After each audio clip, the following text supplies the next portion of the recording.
स्वागत है आप सभी का फिर से एक नई वीडियो में। आज मैं आपके सामने एक बहुत ही प्रसिद्ध आयुर्वेदिक चिकित्सक, जिन्होंने मुझे स्पेशली जितनी बार मैं सर से मिली, मुझे उन्होंने अपने चिकित्सा के माध्यम से ही नहीं बल्कि अपने व्यक्तित्व के माध्यम से भी प्रभावित किया। तो मेरा बहुत दिनों से बहुत मन था कि मैं ऐसे चिकित्सक को, ऐसे डॉक्टर्स को मैं सबके सामने लाऊं, जिन्होंने अपनी जीवन शैली को ही पूरा अपने प्रोफेशन से जोड़ दिया। इन्होंने अपने जीवन शैली को भी उसी तरीके से जिया जो एक आयुर्वेद में बताया गया है, और इनकी ये 4th जनरेशन है जो आयुर्वेद में आई हुई है। सर ने महात्मा गांधी काशी विद्यापीठ से आयुर्वेद में स्नातक किया है, BMS सर का कंप्लीट है। बनारस हिंदू विश्वविद्यालय से इन्होंने 2 डिप्लोमा लिया हुआ है, CCYP, एंड योग में सर का डिप्लोमा है। इससे ज्यादा जो मुझे सर का लगता है कि जो इनकी जीवन शैली, मैं आपको बताऊं, जब मैं सर से मिली थी, मैं खुद एक ट्रीटमेंट पर्पस से मिली थी सर से। मेरा बड़ा इंटरेस्ट था पंचकर्म में, सर का पंचकर्म सेंटर भी है लखनऊ में और बहुत अच्छी सुविधाएं वहाँ पे अवेलेबल हैं। तो उसके बाद एक बार मिलने के बाद कई बार मैं सर के यहाँ फिर मेरा जाना हुआ, क्योंकि इनका नेचर ऐसा रहा, ऐसी चीजें मुझे सर ने दिया जो मुझे बहुत फायदा की।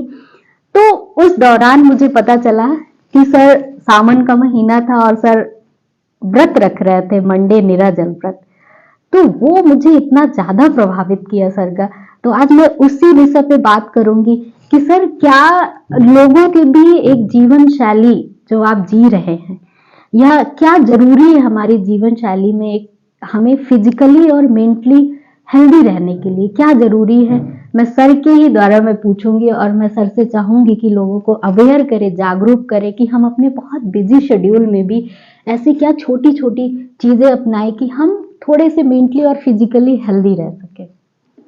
बहुत बहुत आभार आपका, आपने अपने इस सोशल परिवार से मिलने का और उनके बीच में कुछ कहने का हमें एक अवसर प्रदान किया। 2-3 चीजें हैं, जैसे आज आपने पूछा कि सोशल परिवेश, जैसे सोशल लोगों के लिए पूछा है, सामान्य जनमानस के लिए, कि वो कैसे मेंटली फिट रह सकते हैं।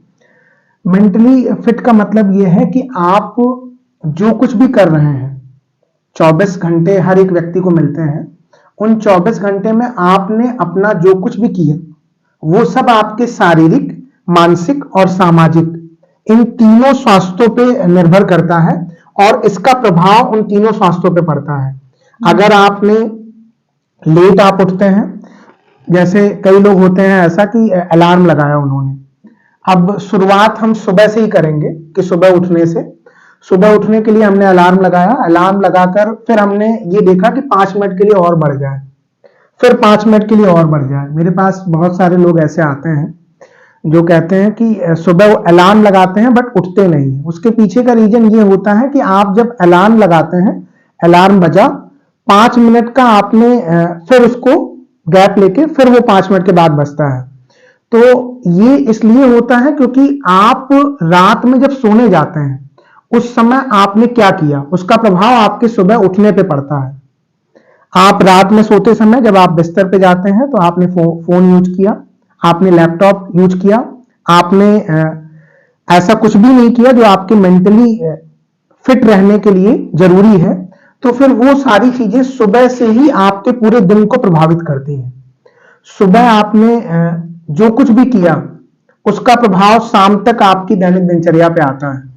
जहां तक मैं एक आयुर्वेदिक चिकित्सक हूं, तो आयुर्वेद का मैसेज क्या है लोगों के लिए, ये मैं बताना चाहता हूं कि एक अच्छी जीवन शैली, आप क्या खाते हैं ये बहुत जरूरी है जानना, क्या नहीं खाते हैं, क्या नहीं खाना चाहिए ये बहुत जरूरी है जानना, और कैसे खाना चाहिए, ये 3 चीजें हैं। क्या खाना है, कैसे खाना है और कितना खाना है। इन तीनों चीजों पे आज हम, जैसे आपने पहले ही कहा था कि हम इस विषय पे बात करेंगे कि एक हेल्दी लाइफ कैसे जी सकते हैं। और क्योंकि हमारा माइंड और बॉडी कनेक्टेड है, जैसा खाए अन्न वैसा बना मन हमारा। जी जी बिल्कुल। तो ये चीज जो आपको रिलेशन बताएंगे, क्योंकि आप उसमें डाइट में भी आपका एक्सपर्टीज है, तो मुझे लग रहा है कि ये बहुत प्रभावित होगा। और सर, मैं स्पेशली बताऊं कि मेरा भी योग और साइकोलॉजी मेरा विषय रहा, तो उसमें जब मैंने डाइट के बारे में पढ़ा योग में, और थोड़ा थोड़ा जब मैंने वात पित्त कफ के अकॉर्डिंग अपनी डाइट को थोड़ा बहुत वो किया, तो सीरियसली उसके बहुत पॉजिटिव रिजल्ट रहे। बट मेरे को भी ज्यादा नहीं पता, इसीलिए मैं हमेशा आपसे गाइडेंस लेती रहती हूँ। मैं सर से टाइम टू टाइम हमेशा गाइडेंस लेती हूँ। तो सर आप थोड़ा सा मेरे दर्शकों को भी बताइए कि वो अपने इतने बिजी शेड्यूल में भी ऐसा क्या कर लें कि वो फिजिकली हेल्दी रहे, ताकि उनका मेंटल हेल्थ भी मेंटेन रहे। दर्शकों से आपके बस मैं इतना कहना चाहूंगा कि स्वास्थ्य ही सबसे बड़ा धन, ये सारे लोग जानते हैं कि सबसे जरूरी जो चीज है वो है आपका उत्तम स्वास्थ्य। आप स्वस्थ कैसे रहते हैं इस बात पर निर्भर है कि आपका आने वाला कल कैसा होगा। आप सोचिए कि एक सामान्य व्यक्ति जो दो चीजें हैं, जैसे एक बच्चा है, एक सामान्य परिवार में पैदा हुआ, उसको वो सारी चीजें नहीं मिलती हैं जो एक अच्छे परिवार में, जहां पे हस्बैंड वाइफ दोनों जॉब में हैं, वर्किंग हैं और उनके यहां धन की कोई कमी नहीं है, उनके यहां पे कोई बच्चा पैदा हुआ, उन दोनों में आप देखिए कि डिफरेंस कहां से आता है। जो बच्चा गरीब परिवार में पैदा हुआ, जो आपके यहां खाना बनाने वाली उसका बच्चा है, वो जल्दी बीमार नहीं पड़ता। आपके यहां का बच्चा अच्छा मिल्क पीता है, आपने सेरेलैक भी अच्छी कंपनी का उसको उपलब्ध कराया कि वही सेरेलैक दिया जो सबसे अच्छा आता है, उसके बाद भी आपका बच्चा जल्दी बीमार पड़ता है। इसके बीमार पड़ने की वजह यह है कि जल्दी बीमार पड़ने की कि आपने इसकी इम्यूनिटी कोई एक दिन में नहीं बनती है, इम्यूनिटी बनने में एक लंबा समय लगता है, और ये समय गर्भ से ही चालू होता है। आयुर्वेद के दृष्टिकोण से और मॉडर्न साइंस के भी दृष्टिकोण से ये सारी चीजें गर्भ में ही शुरू हो जाती हैं। जब गर्भ में बच्चा जाता है, हमारे यहाँ एक गर्भ संस्कार भी है, जो महिला चिकित्सक हमारी हैं वो गर्भ संस्कार कराती हैं आयुर्वेद की अलग अलग जगहों पे। अब तो इसका इंटरनेशनल लेवल पे भी बहुत बड़ा एक मार्केट बन गया है कि जहां पे गर्भ संस्कार लोग करवा रहे हैं, और जो भी लोग एजुकेटेड हैं, जो पढ़े लिखे हैं, वो सब गर्भ संस्कार कराते हैं। कंसेप्शन के 2 महीने पहले जब आप प्लान करते हैं, उस समय से ही आपको गाइडेंस दिया जाता है जिससे आपका आने वाला बच्चा हेल्दी हो। 16 संस्कारों में सर गर्भाधान संस्कार पहला संस्कार है ना? बिल्कुल बिल्कुल, वहां से भी ये चीजें हैं। और ये चीजें सब साइंटिफिक कैसे होती हैं, जैसे जब बच्चा गर्भ में होता है तो जैसा माँ का लाइफ स्टाइल होता है, उस बच्चे की माँ का जैसा लाइफ स्टाइल होता है, वैसा ही बच्चे के स्वास्थ्य पे प्रभाव पड़ता है, उसकी इम्यूनिटी वैसे ही बनती है। ये बहुत लंबा विषय है। आज की जीवन शैली जो लोगों ने बना रखी है, अंधाधुंध दौड़ में भाग रहे हैं लोग। मतलब लोगों को ये नहीं पता है कि वास्तविक चीजें क्या हैं। वास्तविक चीजें ये हैं कि आप एक अच्छा भोजन अपने जीवन शैली में शामिल करें, एक जिसे कहते हैं आहार। दूसरी चीज कि आपकी नींद अच्छी होनी चाहिए। आहार, निद्रा और ब्रह्मचर्य, ये 3 चीजें आयुर्वेद में बताई जाती है मुख्य रूप से, और कोई भी आयुर्वेदिक चिकित्सक इन्हीं तीनों चीजों को बताता है। आपकी डाइट अच्छी होनी चाहिए, दूसरा आपकी नींद अच्छी होनी चाहिए, और तीसरा है ब्रह्मचर्य, जिसमें डिसिप्लिन लाइफ बताया गया है। अगर आपका आहार जो है अच्छा है, तो फिर व्याधियों के आने की संभावना बहुत ही कम हो जाएगी, बहुत कम हो जाएगी। अब आहार पे अगर मैं बात करूं तो खाना क्या है, इन चीजों पे हम बात करते हैं। जैसे जो चीजें हम अपने शरीर में डालेंगे वैसे ही हमारे शरीर का निर्माण होगा, और उसके आसपास ही बीमारियां हमारे आसपास रहेंगी। आहार में लोग सुबह खाते हैं, फिर रात तक जो है वो कुछ नहीं खाते पूरे दिन। सुबह ही आपने ऑफिस जाने से पहले एक अपनी डाइट डिसाइड की और वो आहार आपने लिया, फिर रात में सोते समय आपने आहार लिया। पूरा दिन आप अपने आप को ऑफिस में बिजी रखते हैं, पूरा शेड्यूल व्यस्त रहता है उसी के हिसाब से।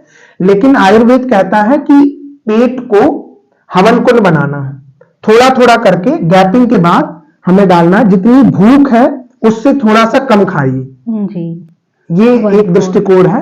हाँ, उसमें भी पेट के 4 चैम्बर बताए जाते हैं, जिसमें 2 भाग जो है वो आपका ठोस होता है, एक भाग तरल होता है, द्रव जिसमें जल बोलते हैं, और एक भाग खाली छोड़ने को बताया गया है। तो सुबह का नाश्ता हो गया, दोपहर का भोजन हो गया, ये आपको किसी भी कीमत पे स्किप नहीं करना है। रात का भोजन आप तभी करिए जब आपके दिन का भोजन पच गया हो।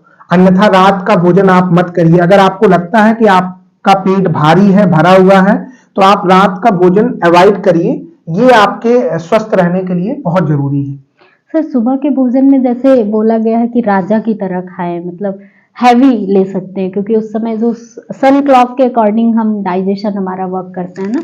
थोड़ा सर इसमें बताइए कि मतलब किस टाइप की हम डाइट इंक्लूड कर सकते हैं उसमें? सुबह जैसे हर एक व्यक्ति के आयुर्वेद में उसके रोग के हिसाब से, उसकी प्रकृति के हिसाब से डाइट जो होता है वो अलग अलग होता है। कोई भी आयुर्वेदिक चिकित्सक, आयुर्वेदिक वैद्य, वो बेसिकली डाइट जो है वो हर एक व्यक्ति को उसकी पर्सनालिटी, जैसे आप लोग कहते हैं कि पर्सनालिटी के हिसाब से हम उसको साइकोलॉजी की चीजें बताते हैं, वैसे ही हमारे यहाँ प्रकृति के हिसाब से और व्यक्ति के रोग के हिसाब से आहार बताया गया है, जिसमें सबसे मूल है कि जो एक सामान्य व्यक्ति के लिए मैं आज बात करूंगा कि सुबह अगर आप अपना नाश्ता का शेड्यूल रखते हैं तो वो 8 से 9 के बीच में सबसे ज्यादा उत्तम और उपयोगी बताया गया है। उसके बीच में आपको क्या करना है कि 8 से 9 के बीच में आपको जो भोजन लेना है, जो नाश्ता लेना है, उसमें आप 1 कटोरी पोहा ले सकते हैं। जो स्वस्थ व्यक्ति हैं उन्हीं के लिए, सारे लोगों के लिए ये है। बेसन का चिला ऐड ऑन कर सकते हैं, जौ की दलिया ले सकते हैं, आप फ्राइड मखाना ले सकते हैं। उसके अलावा जो लोग साउथ इंडियन हैं वो इडली और सांभर, जो उनका प्रसिद्ध नाश्ता है, भोजन के रूप में भी उपयोग में लेते हैं, वो उसको ले सकते हैं। तो अलग अलग जगहों के लोगों के लिए जो उनका आहार, जैसे मैं राजस्थान में था, मध्य प्रदेश में आप जाइए तो वहां पे पोहे का कल्चर है कि वहां पे इंदौरी पोहा, इंदौर में सबसे ज्यादा सुबह नाश्ते में चलता है, तो आप पोहा सेवन कर सकते हैं 1 कटोरी। उसकी भी मात्रा लिमिटेड रखनी है। फिर 11 बजे के आसपास सीजनल फल जो सीजन में हो। सर उसके ब्रेकफास्ट के साथ हमें फल नहीं लेना, उसके बाद नहीं, उसके बाद गैप करके मैंने कहा ना कि अपने पेट को हवन कुंड बनाना है। जी जी। हवन कुंड में जैसे एक पंडित जी होते हैं, वो अग्नि जलती है और मंत्रोच्चारण करते हैं, थोड़ा थोड़ा करके स्वाहा करते हैं, वैसे ही आपके पेट में भी एक अग्नि जलती है जिसे जठराग्नि कहते हैं, वो आपके भूख की अग्नि होती है। उसके हिसाब से आपको भोजन थोड़ा थोड़ा करके अपने पेट में डालना है, मतलब अपने शरीर में डालना है, ग्रहण करना है। उसके पीछे ये है कि सुबह का नाश्ता जो आपने 8 से 9 के बीच में किया, 11 बजे के आसपास कोई सीजनल फल जो सीजन में है, अभी जो सीजन चल रहा है उसके अनुरूप फल खाइए।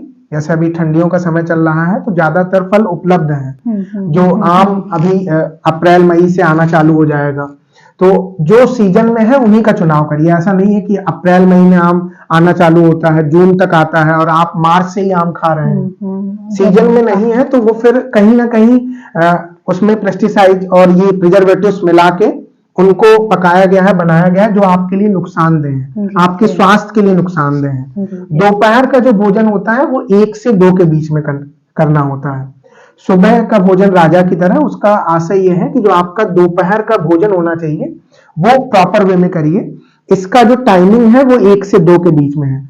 अक्सर महिलाएं क्या करती हैं, जो घर में खाना बनाती हैं, उसके बाद उनका सुबह का नाश्ता स्किप होता है, 11 बजे सीजनल फल, ये तो दूर दूर तक कोई लेना देना नहीं है इन चीजों से। मैं सामान्य बोलचाल की भाषा में ही आपके दर्शकों से बात कर रहा हूँ, कोई ऐसा नहीं कि तो उसमें ऐसा करते हैं कि दोपहर का भोजन ही सीधे ग्रहण करती हैं। इससे क्या होता है कि वात बढ़ता है। आपके शरीर में वात 2 चीजों से मिलकर बना होता है, आकाश और वायु।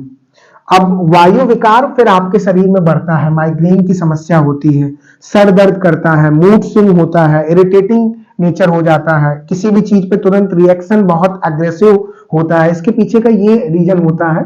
बहुत सारे रीजन होते हैं सराउंडिंग इसके, लेकिन अगर मैं डाइट को लेके कहूं तो सुबह का नाश्ता स्किप करना एक बड़ा रीजन है हमारी मेंटल हेल्थ के लिए। सर ने जैसे बताया ना अभी, सर आपने बताया तो मैं इसको कोरिलेट कर पा रही हूँ कि जैसे वात हमारे अंदर, वायु बढ़े, गैस्ट्रिक इश्यूज हमारे अंदर बहुत ज्यादा होता है, तो हमारा सीधे मेंटल हेल्थ पे इफेक्ट डाल रहा है। मूड स्विंग्स होना, माइग्रेन होना, हेडेक होना, तो ये कितना सिमिलर है कि सुबह का नाश्ता हमें बिल्कुल भी स्किप नहीं करना अगर आपको मेंटली हेल्दी रहना है। और जैसे सर ने बताया 8 से 9 के बीच में, तो ये सर तो बहुत बड़ी जानकारी मिली। स्पेशली आज तो मैं इससे बहुत ज्यादा इफेक्टेड होंगी कि मुझे सीखने को मिलेगा।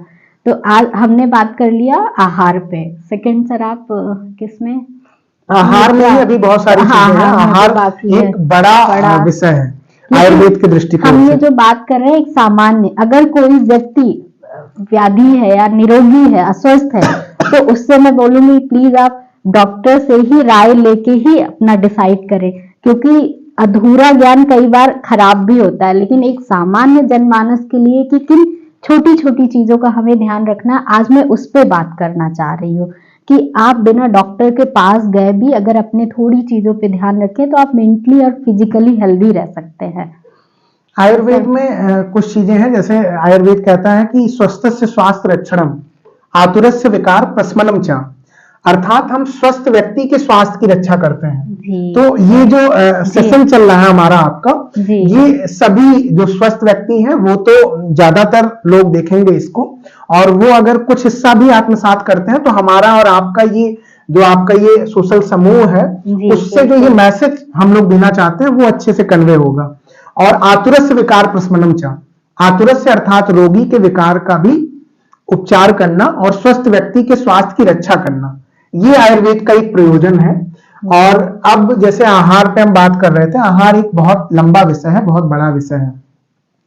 आहार में सुबह का नाश्ता और दोपहर का भोजन, ये दोनों चीजें जो बताई गई हैं, इसे किसी भी कीमत पे स्किप नहीं करना है, अर्थात छोड़ना नहीं है।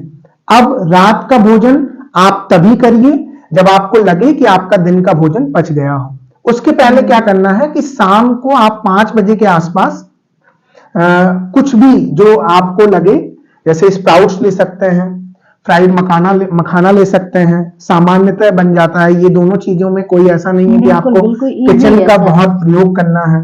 तो ये चीजें आप अपने शाम के नाश्ते में रख सकते हैं।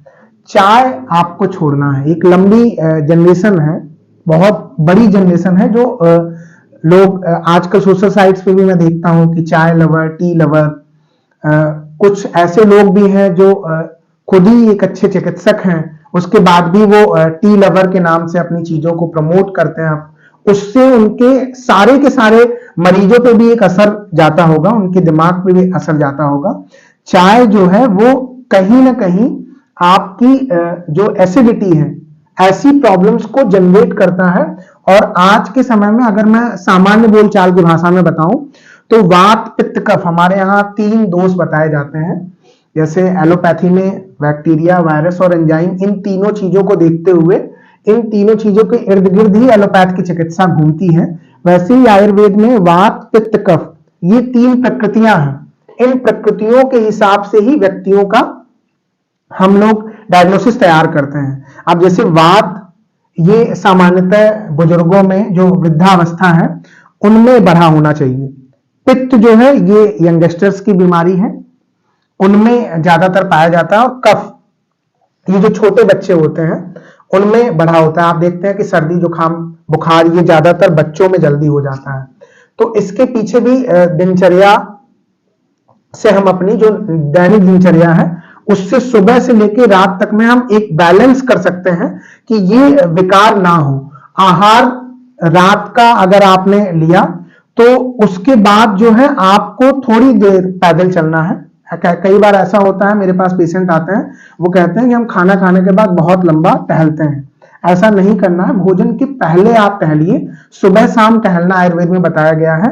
रात में जो आप भोजन के बाद लंबा टहलते हैं वो नहीं करना है, क्योंकि आधे घंटे बाद आपका इंटेस्टाइन वर्क करता है, हार्ट लगातार पंप करता है, और जब आप स्टेपिंग करते हैं तो उससे आपकी, या कोई शारीरिक श्रम करते हैं लंबे समय तक भोजन के बाद, तो उससे आपके कार्डियक पे लोड पड़ता है, कार्डियक अरेस्ट के चांसेस बढ़ जाते हैं। इसी वजह से भोजन के पहले आपको टहलना है, ना कि भोजन के बाद लंबा टहलना है। भोजन के बाद आप सिर्फ 100 से 200 कदम पैदल चल सकते हैं। ये भी एक पार्ट ऑफ दिनचर्या का है। सर ये तो मुझे लग रहा बहुत लोग गलती करते होंगे। इवन मैं भी सर खाना खाने के बाद मतलब मैं निकल जाती हूँ, मेरे यहाँ मेरी सिस्टर इन लॉ की बेटी, और काफी लंबा टहल के आते हैं। मतलब मुझे भी ये कार्डियक अरेस्ट के बारे में जो आपने बताया, ये सामान्यतः बहुत ही छोटी सी चीज है, और ये साइंटिफिक इसका वो हमने दिया कि जैसे आप आधे घंटे बाद इंटेस्टाइन में और आपके जो खाना आपका पहुंचा वो उससे फिर डाइजेस्ट होने में जो चीजें होती हैं वो आधे घंटे में सुचारू रूप से चलने लगती हैं। उसके बाद फिर आप लंबा टहलने चले गए, थोड़ा मोड़ा 100 कदम 200 कदम आप चल सकते हैं, लेकिन उससे ज्यादा एक्सेसिव आप चलेंगे, आप वज्रासन में बैठिए। भोजन के बाद आप वज्रासन में बैठिए। इसमें कोई टफ भी नहीं है कि जो बहुत ज्यादा रुग्ण हैं, नहीं कर पा रहे हैं, उनके लिए तो अलग बात है, बट जो सामान्य जनमानस है, जो एक हेल्दी पर्सन है, वो वज्रासन में बैठे। वज्रासन में बैठ के अपना भोजन उनका डाइजेस्ट होगा, उनका भोजन पचेगा और वो कहीं ना कहीं उन सारी व्याधियों से बचेंगे। बिल्कुल, जैसे गैस्ट्रिक इश्यूज हो गया, एसिडिटी हो गया, एसिडिटी भी हमारी बॉडी में ज्यादा है तो हम बहुत ज्यादा हाइपर एक्टिविटी के केसेस हम लोग देखते हैं ना, लोग डिस्टर्ब होते हैं, ज्यादा वो दिक्कत हुई। बच्चों में जैसे एडीएचडी के सिम्टम्स हो गए, ऑटिज्म के सिम्टम्स हो गए, तो कहीं ना कहीं हमारे अंदर जो पित्त बढ़ा होता है उनमें, तो वो स्टेबल नहीं रह पाते। तो डायरेक्ट हमारे भोजन का कोरिलेशन है हमारी मेंटल हेल्थ पे, जो कि अभी हमने वायु दोष के माध्यम से देखा कि हेडेक, माइग्रेन जैसी प्रॉब्लम्स हो गई। पित्त की वजह से हमने देखा बच्चों में जो समस्याएं या हम बाद में भी लोगों को जैसे स्ट्रेस हो गया, एंजाइटी हो गया, तो उस समय भी हमारे अंदर बहुत पित्त बढ़ा होता है हमारे बॉडी का। तो अगर हम खाने के साथ साथ और जो सर आगे बताएंगे कि मेंटल हेल्थ को ध्यान रखने के लिए अपने मानसिक स्वास्थ्य को क्या क्या करें, तो वो हम करेंगे तो हम डेफिनेटली हम बहुत हेल्दी रह सकते हैं। दूसरी चीज है कि नींद प्रॉपर लेना है। निद्रा पे हम बात करेंगे। अगर आपकी नींद प्रॉपर नहीं है, जैसे कई लोग ऐसा है कि 1-2 बजे तक फोन यूज कर रहे हैं रात में, फिर उसके बाद या फिर अगर लैपटॉप पे लगे हैं, टीवी देख रहे हैं, बच्चे हैं, 1-2 बजे रात तक, पेरेंट्स भी बहुत लेट आते हैं।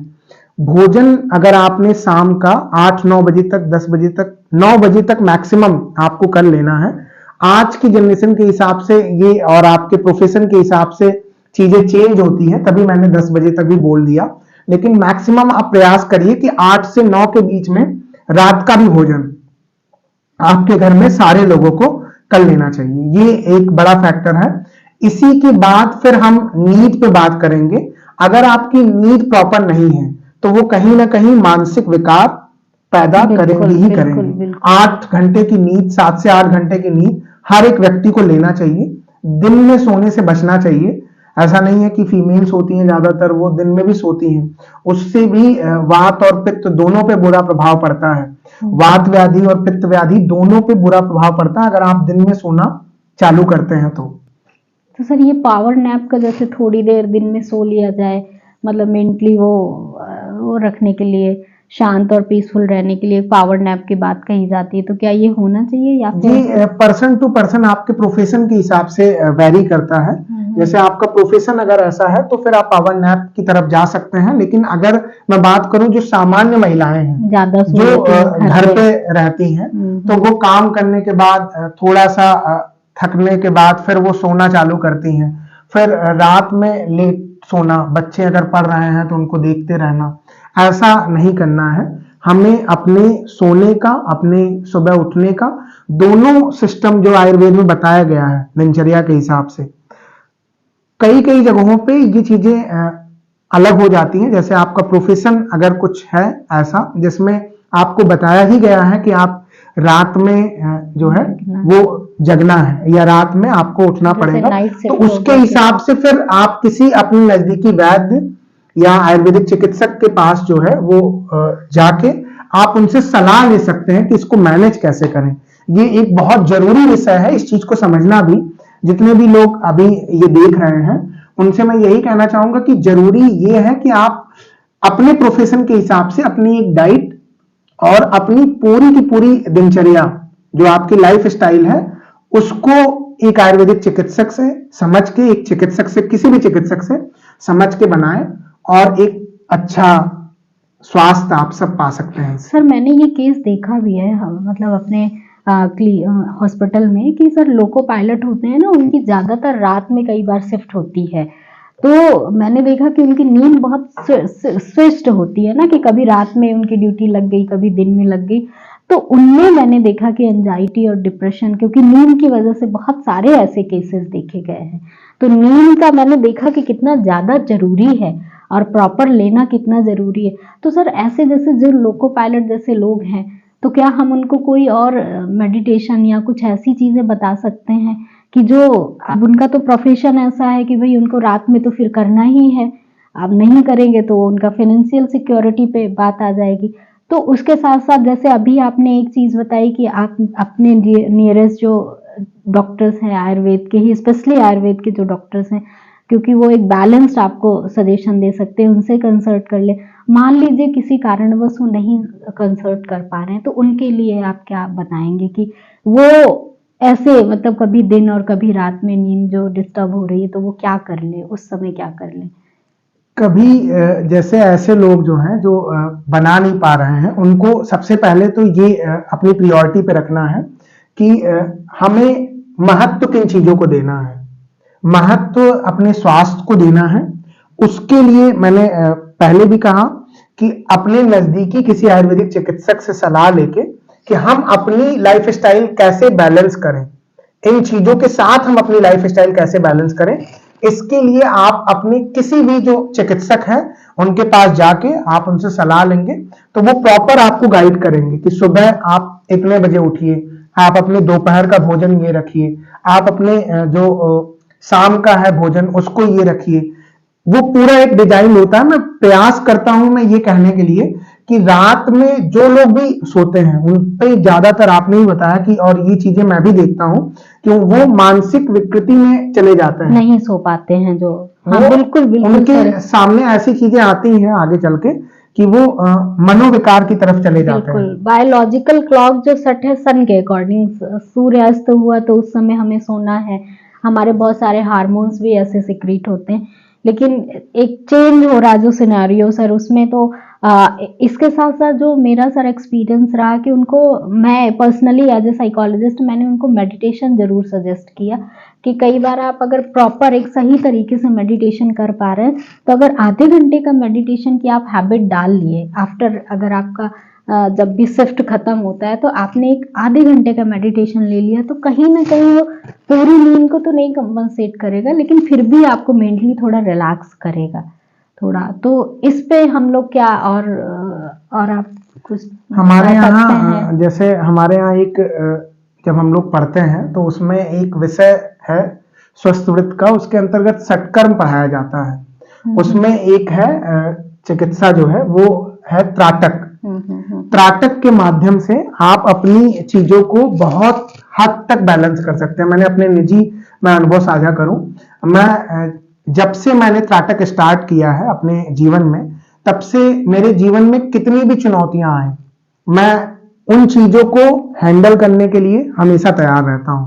मतलब कभी भी हमारी मनोस्थिति अगर गड़बड़ाती भी है तो हम, त्राटक ने हमें इतना मजबूत किया कि हम अपनी चीजों को, ये भी एक चिकित्सा का पार्ट है, उसमें कई चीजें ऐसी होती हैं जो आप महसूस करना चालू कर देते हैं। तो त्राटक आप करिए।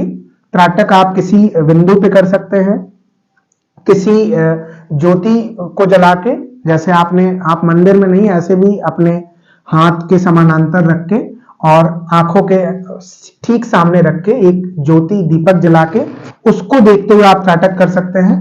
घड़ी के पेंडुलम पे भी त्राटक करना बताया गया है। ये भी आपकी मानसिक स्थिति को और मजबूत करता है और ये कहीं ना कहीं आपको सारी चीजों से लड़ने में बहुत ही ज्यादा हिम्मत देता है, बहुत ही ज्यादा एक एनर्जी, एक हीलिंग प्रोवाइड कराता है। दूसरी चीज ये है कि आप अपने दैनिक दिनचर्या में आसन शामिल करिए। योग में 8 अंग हैं। सामान्यतः लोग यही जानते हैं कि बस वही आसन और प्राणायाम यही योग है। योग के 8 अंग हैं जिन्हें अष्टांग योग कहा गया है, जो महर्षि पतंजलि जी द्वारा रचित है। और उसमें उन्होंने यम, नियम, आसन, प्राणायाम, प्रत्याहार, धारणा, ध्यान, समाधि, इन 8 चीजों का जिक्र किया है। इन 8 के होने के बाद भी हम कह सकते हैं कि हम योग करते हैं या हम योग जानते हैं। इन 8 को ना जानना, फिर योग को आप नहीं जानते हैं और ना तो आप योग करते हैं। लेकिन उसमें से आसन, ऐसे कई आसन हैं जो आपको नियमित करना चाहिए। एक तो मैं सामान्य बताऊं अगर आपको, तो सूर्य नमस्कार हर एक व्यक्ति को प्रतिदिन अपनी दैनिक दिनचर्या में शामिल करना चाहिए। सुबह उठने के बाद अपनी दैनिक क्रिया करने के बाद सूर्य नमस्कार आप प्रतिदिन करिए। उससे आप कहीं ना कहीं अपनी मानसिक स्थिति और जो मानसिक स्वास्थ्य उसको मजबूत कर पाएंगे, उसमें एक अलग सी ऊर्जा महसूस करेंगे। बिल्कुल। तो मेंटली हेल्दी रहने के लिए आज सर ने बहुत अच्छी बात बताई, त्राटक दिए के सामने या किसी बिंदु पर आपको करना है। तो अगर हम इसको जीवन में उतार रहे हैं तो मुझे लग रहा है कि बहुत सारी हम मानसिक समस्याओं से, क्योंकि हम एकाग्र हो जा रहे हैं, हमारे अंदर जो निगेटिव थॉट्स चल रहे हैं ना, हम उस से हट करके हम कहीं एक बिंदु पर एकाग्र हो गए। और जितना हम बचेंगे निगेटिविटी से उतना ही मेंटली हेल्दी रह सकेंगे। बाकी डिटेल में तो आप देख सकते हैं, जान सकते हैं, पढ़ सकते हैं या किसी डॉक्टर से मिल के। लेकिन मैं एक मेरा जो एम है कि मैं ऐसी अवेयरनेस लोगों तक फैलाऊं कि एटलीस्ट वो जाने, एटलीस्ट वो समझे। और ये छोटी छोटी एक्टिविटीज को, जैसे आहार सर आपने बताया 8 से 9 सुबह का, दोपहर का आपने 1 से 2 के बीच में बताया, शाम का आहार आपने तब बताया जब भूख लगे तभी ले, दूसरा त्राटक बताया, इसको हम अपनी लाइफ में इंक्लूड करें। और मैं सर से और उनके बारे में डिस्कस करूंगी, क्योंकि सर के साथ मेरा कभी भी बैठना रहा, सर हमको चाय पिला देते लेकिन खुद कभी चाय नहीं पिए। मैंने तो सर की वजह से अपनी बहुत चाय की आदत थोड़ी कम की है, लेकिन अभी पूरी तरीके से नहीं, बस कोशिश है कि मैं छोड़ दूं, लेमन टी वगैरह जैसी चीजों पे मैं आऊं। लेकिन सर आप ये कैसे फॉलो कर पाते हैं? मतलब आपके सामने कोई बैठा है और आप बिल्कुल चाय नहीं ले रहे। दूसरा, सर का फ्रेंड सर्कल भी ऐसा है, कई बार सर को ऐसी पार्टीज अटेंड करनी पड़ती हैं जहाँ पे अल्कोहल, जो सामान्य तौर पर आज सोशल स्टेटस का पार्ट बन गया है, उसके बीच में भी सर अपने आप को रोक पाते हैं। तो ये कैसे पॉसिबल है सर? जैसे ये होता है ना कि आपकी खुद की विल पावर, आप Exactly. कितना ज्यादा, और दूसरी चीज इसमें है, 2 चीजें हैं, पहली तो विल पावर और दूसरा है कि आपके परिवार का संस्कार और आप किस परवरिश में पले बड़े हैं। जैसे अगर आपने बचपन से ही देखा है कि माता पिता आपको, इसमें संस्कार का मतलब उस चीजों से नहीं है, क्योंकि संस्कार में बहुत सारी चीजें आती हैं, इसमें परवरिश का मतलब ये है कि आप जैसे माहौल में रहते हैं उसी अनुरूप ढल जाते हैं। जैसे मैंने कहा ना कि इंदौर में इंदौरी पोहा है, भारत विविधताओं का देश है, यहाँ उत्तर से दक्षिण तक, पूरब से पश्चिम तक, कोस कोस पर बदले बानी, 4 कोस पर पानी। तो ये बहुत ही खूबसूरत अपना एक देश है। तो यहाँ पे लोग वहां के हिसाब से, वहां के देश और काल के हिसाब से चीजों को तय करते हैं। जब मैं मेडिकल कॉलेज में पहुंचा, मेरे घर पे ऐसा था कि मैंने कभी चाय नहीं मैं पीता था, लेकिन मेडिकल कॉलेज में पहुंचा तो ऐसा हुआ कि कॉलेज में ही कई बच्चे ऐसे होते हैं जो कई तरीके की चीजें लेते हैं, जैसे आपने अल्कोहल का जिक्र किया। तो ऐसा तो सर्कल मेरा नहीं रहा, और फिर भी लेकिन ऐसा कई बार हुआ कि मेडिकल प्रोफेशनल्स कई ऐसे होते हैं जहां पे आपको कहा जाता है कि आप नहीं लेते, अरे ये तो बहुत ऐसी बात है, ये तो बहुत गलत बात है, या क्या आप पोंगा पंडितों जैसी बात कर रहे हो कि आप जो है कहीं ना कहीं आपको लेना पड़ेगा, ये नियम होता है ये कि आप मेडिकल कॉलेज में आए तो फिर आपको अल्कोहल लेना है। दूसरी चीज ये कि हमने तो ऐसे, हमारा ग्रुप ही नहीं रहा, हमारा सर्कल ही नहीं रहा, जो हमारा सर्कल रहा उसमें चाय पीने वाले लोग बहुत रहे। हमारे कई दोस्त ऐसे हैं जो बहुत ज्यादा चाय पीते हैं, तो उनके साथ मेरा जाना हुआ। आप, इंसान अपनी गलतियों से सीखता है। वो व्यक्ति एकदम झूठ बोल रहा है जो कहे कि मैंने कभी गलती नहीं की और मैंने सीखा नहीं। तो मैंने भी उन सर्कल में बैठ के चाय पी, चाय लेते गए। फिर जब हमने पढ़ना चालू किया, कहते हैं ना कि जब आप पढ़ते हैं, जैसे आप सेकंड ईयर में फिजियोलॉजी पढ़ें तो आपको लगता है कि रोग आपके आसपास घूम रहा है, इर्द गिर्द आपके रोग घूम रहा है, हर तरफ आपको दिखता है कि कहीं ना कहीं रोग इधर उधर कहीं घूम रहा है। जब आप पढ़ते हैं तो फर्स्ट ईयर में ही पढ़ते हैं, फर्स्ट ईयर से शुरू हो जाता है एनाटॉमी और फिजियोलॉजी पढ़ना। तो चाय हमने तब छोड़ा जब मुझे लगा कि ये चीजें सच में गलत हैं, कहीं ना कहीं एसिडिटी जनरेट करती हैं या हमारी बॉडी के लिए अच्छी नहीं है। तो मैंने इसको धीरे धीरे कट आउट करना चालू किया अपनी लाइफ से, और अभी तो हम कभी भी चाय नहीं लेते हैं, और आपके दर्शकों से भी कहेंगे कि चाय ना लें। एक बहुत प्रसिद्ध कैंसर सर्जन है और मैं तो उन्हें गुरु तुल्य मानता हूं, और वो कहते हैं कि कैंसर आदमी खरीदता है, आदमी अपने, ये आहार से ही जोड़ के आपका सेशन है तो मैं उन्हीं की बात बोलूंगा। कैंसर आदमी खरीदता है अपने लिए, अपने बच्चों के लिए, अपने परिवार में अपने माता पिता के लिए। जब वो ऑफिस से वापस लौटता है तो वो जो थैला लेके हाथ में लौटता है उसमें कैंसर होता है। उस थैले में जो चॉकलेट्स होती हैं बच्चों के लिए वो कहीं ना कहीं कैंसर कॉजिंग है। प्लास्टिक नहीं हम यूज, उस थैले में जो बाहर की चीजें हैं, जो भी बाहर का है, चाहे वो अनाज ही आप लेके आते हैं, अगर आप बाहर से लेके आते हैं, आप उतना नहीं उगा पा रहे हैं, तो फिर आप कहीं ना कहीं, जैसे कैंसर के केसेस आपने देखा होगा कि पिछले 20 सालों में बहुत तेजी से बढ़ गए। 2000 के आसपास, सन 2000 के आसपास बहुत कम सुनने को मिलता था कि कैंसर किसी को डायग्नोस हुआ है, लेकिन इधर जो है वो इसका रेशियो बहुत तेजी से बढ़ रहा है। उसके पीछे का रीजन ये है कि हमारा भोजन, हमारा आहार, हमें शुरुआत में इसका जिक्र करना चाहिए था इस सेशन के, कि अगर आप उतना नहीं उगा सकते जितना आप खा रहे हैं तो प्रयास करिए कि जो उगा रहे हैं उनसे सीधे लीजिए। सेब वही अच्छा है जो दिखने में रफ हो, जिसमें पूरी रेडनेस ना हो। वो स्टिकर वाला सेब जो दुकानदार आपको दे रहा है वो अच्छा नहीं है। और कहीं ना कहीं उसमें वैक्स वगैरह भी चिकनाहट के लिए, शाइनिंग के लिए, नेल पेंट वगैरह भी यूज करते हैं। और अमरूद वही अच्छा है जो, अगर मैं सामान्य बोलचाल की भाषा में कहूं, जो सस्ता बिक रहा है। हाँ बिल्कुल, जिसमें दागी है, बिना दागी के वो अच्छा नहीं है। केला वही अच्छा है जिसमें दागी हो, जो पूरा येलो है और पूरा बहुत ही ज्यादा टाइट है, लंबा है, उसमें कहीं ना कहीं प्रिजर्वेटिव्स हैं जो कहीं ना कहीं उसको पकाने में उसका उपयोग किया गया है, तो वो आपके लिए हेल्दी नहीं है। जो सीधे, अगर आप नहीं उगा सकते उतना, आपके पास उतना नहीं है, ना लैंड है ना फिर समय है, तो प्रयास करिए कि आप उनसे लीजिए जो उगा रहे हैं, जो उन चीजों को बना रहे हो। जैसे अपने नजदीकी आटा चक्की वाले से आप आटा लीजिए। पैकेट का आटा नहीं खाना है। जो आटा, जो अनाज जानवर नहीं, घुन नहीं खा पा रहा है, वो फिर आप कैसे उपयोग में ले रहे हैं? 6-6 महीने तक उसमें घुन नहीं पड़ता है। हमारे यहाँ तो यही बताया जाता था, अनाज की ढेरियां होती थी, उसके बाद कहा जाता था उतना ही आटा पिसाना है जितना 15-20 दिन चल पाए, क्योंकि फिर 15 दिन बाद हमें नया गेहूं फिर से जो है बना के फिर हमें चक्की पे लेके जाना, फिर उसको पिसवा के लेके आना है। तो वो चीजें इतनी जल्दी एक जनरेशन में खत्म हो गई। 15 सालों में, 10 सालों में आपने खत्म कर दिया। इतने हम डिजिटल होते जा रहे हैं। आप सोचिए कि सारी चीजें, खाना भी हम ऑनलाइन मंगा रहे हैं। आपको ये नहीं पता कि उस इंसान ने हाथ धुला है कि नहीं, और कहते हैं कि हम बहुत हाइजीनिक हैं। उसने प्रॉपर वे में उस चीज को बनाया है कि नहीं। दूसरों की चीजों को देखते देखते हमने अपनी लाइफ स्पैन कम कर ली।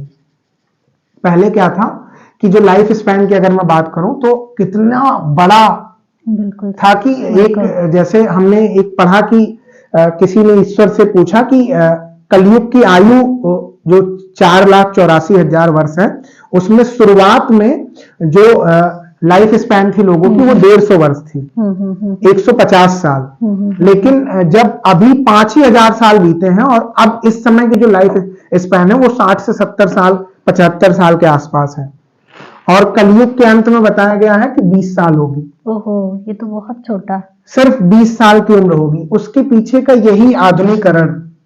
हम पैकेट की चीजें खा रहे हैं, हम उगा के कुछ भी नहीं खा रहे हैं, हमें ये नहीं पता कि वो कैसे बनी है वो चीजें, फिर भी हम उनका सेवन कर रहे हैं।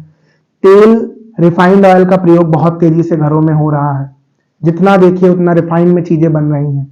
और दूसरी सबसे बड़ी और बहुत अहम बात मैं करूंगा, आपके इस पूरे सेशन की सबसे अहम बात, घर घर जो गेहूं प्रयोग में लिया जा रहा है वो कहीं ना कहीं बहुत ही ज्यादा नुकसानदेह है हमारे शरीर के लिए, और वो इनडाइजेशन कॉज कर रहा है। जो अभी इनडाइजेशन की प्रॉब्लम्स बढ़ रही हैं उसके पीछे के सबसे बड़ा रीजन जो है वो गेहूं है। 2010 के आसपास जो गेहूं होता था वो बहुत छोटे छोटे होते थे। अभी 2024 में हम हैं, आप देखिए गेहूं बड़े बड़े आ रहे हैं। मात्र 13-14 सालों में इतना बड़ा बदलाव आ गया। 2008 में जो गेहूं था उसमें ग्लूटेन एक होता है, वो ग्लूटेन जो है वो 18% था, 18% उसका परसेंटाइल था। और 2024 में हम हैं, इस समय जो गेहूं में ग्लूटेन की मात्रा है वो 78% है मैक्सिमम गेहूं में।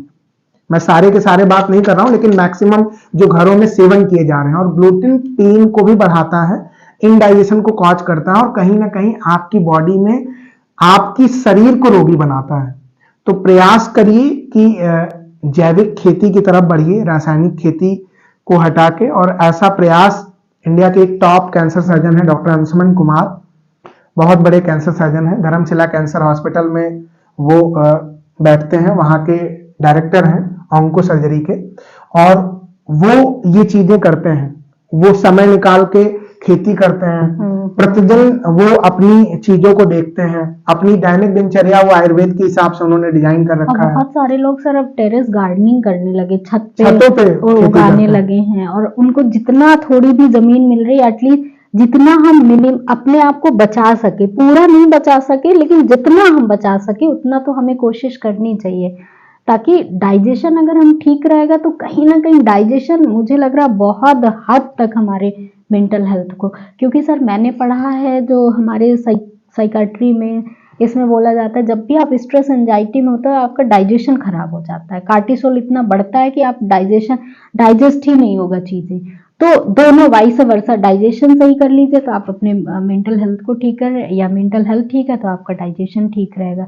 तो उसके लिए सर ने बताया कि ग्लूटीन जितना गेहूं से मिक्स्ड हम सर खाए ना, मल्टीग्रेन आटा, ज्वार, बाजरा, रागी लीजिए, रागी बहुत उपयोगी है, रागी से थोड़ी सी रोटी काली बनेगी लेकिन वो आपके लिए उपयोगी है। ज्वार, बाजरा, रागी, मक्का, ये भी पर्सन टू पर्सन, इसमें भी मैं कहूंगा कई ऐसी व्याधियां हैं जहां पे मल्टीग्रेन आटा वो मना होता है, आप नहीं ले सकते हैं, लेकिन सामान्यतः ज्यादातर मैक्सिमम लोगों को अब अपनी डाइट में मिक्स आटा, मल्टीग्रेन आटा शामिल करना चाहिए। वो उनके लिए गुणकारी है, उपयोगी है, उनके उत्तम स्वास्थ्य के लिए लाभकारी है। सर हमारे यहाँ तो हम लोग लकी है कि हमारे यहाँ मल्टीग्रेन ही खाया जाता है, और आटे की चक्की ले ली गई है सर, अब जो इलेक्ट्रॉनिक आ रही हैं तो उनमें हम लोग एक पीस लिया करते हैं, मतलब खुद धुल के, अभी हमारे घर में ये चलन है। तो ये जो सर ने बताया कि थोड़ा बहुत हम लोग फॉलो कर पा रहे हैं, तो कोशिश है कि अगर अपने मेंटल हेल्थ को ठीक रखना है तो हमें अपने आहार पे, निद्रा पे, और जैसे सर ने बताया ब्रह्मचर्य, डिसिप्लिन जैसे जो सर बहुत फॉलो करते हैं, मैंने सर को बुलाया एग्जैक्ट टाइम पे आ गए, और मुझे सर को कुछ खिलाने के लिए सोचना पड़ता है कि सर चाय नहीं लेते, कुछ भी वैसा नहीं लेते, तो मैंने बहुत उनको अलसी के लड्डू खिलाए तो सर को बड़े पसंद आए। तो कोशिश करें कि हम लोग भी एक डिसिप्लिन लाइफ, मॉर्निंग उठने का रूटीन हमारा सही हो, रात में सोने का हमारा रूटीन सही हो, तो अगर ये छोटी छोटी टिप्स, प्रिंसिपल्स लाइफ में हम फॉलो कर रहे हैं तो जरूर हम फिजिकली और मेंटली हेल्दी रह सकते हैं। मैं सर से कहूंगी कि सर थैंक यू, आपने इतना टाइम दिया बिजी शेड्यूल में।